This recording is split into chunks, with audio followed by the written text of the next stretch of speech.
Sa kauna-unahang pagkakataon mula nang magsimula ang gulo sa Middle East, magkakaroon ng rollback sa presyo ng produktong petrolyo sa Martes. Alamin natin kung ano ang sentimiento ng mga driver sa ulat ni Sheila Natividad live. Sheila. Magandang balita para sa mga motorista dahil inaasahan ng posibleng rollback sa presyo ng langis ngayong Martes na ipatutupad ng mga oil company sa bansa. Batay sa pinakahuling pagtataya, posibleng bumaba ang presyo ng diesel, gasolina at kerosene.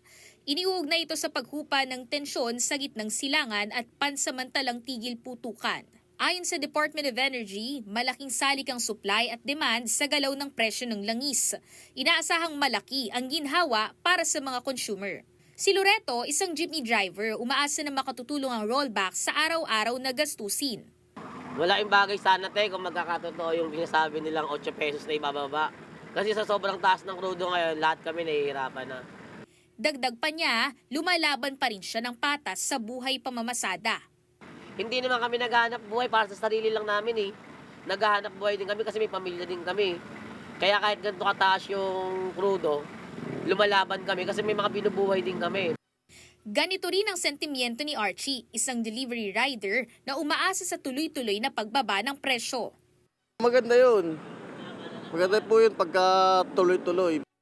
Sa darating na Martes, April 14, inaasahang bababa ng nasa 20 pesos kada litro ang diesel, habang nasa 4 naman ang magiging tapya sa presyo ng gasolina. Sa kerosene, posibleng bumaba ng hanggang 8 pesos kada litro. Patuloy ang pakikipag-ugnayan ng pamahalaan para matiyak ang supply ng langis. Kinumpirma ng DOE ang pagdating ng 329,000 na bariles ng langis mula Malaysia.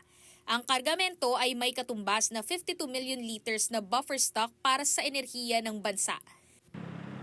Pagtitiyak ng DOE, may sapat na inventaryo ng langis para rin mapanatili yung sufficiency at para maiwasan yung biglaang pagtaas ng presyo ng langis sa mga susunod pang araw.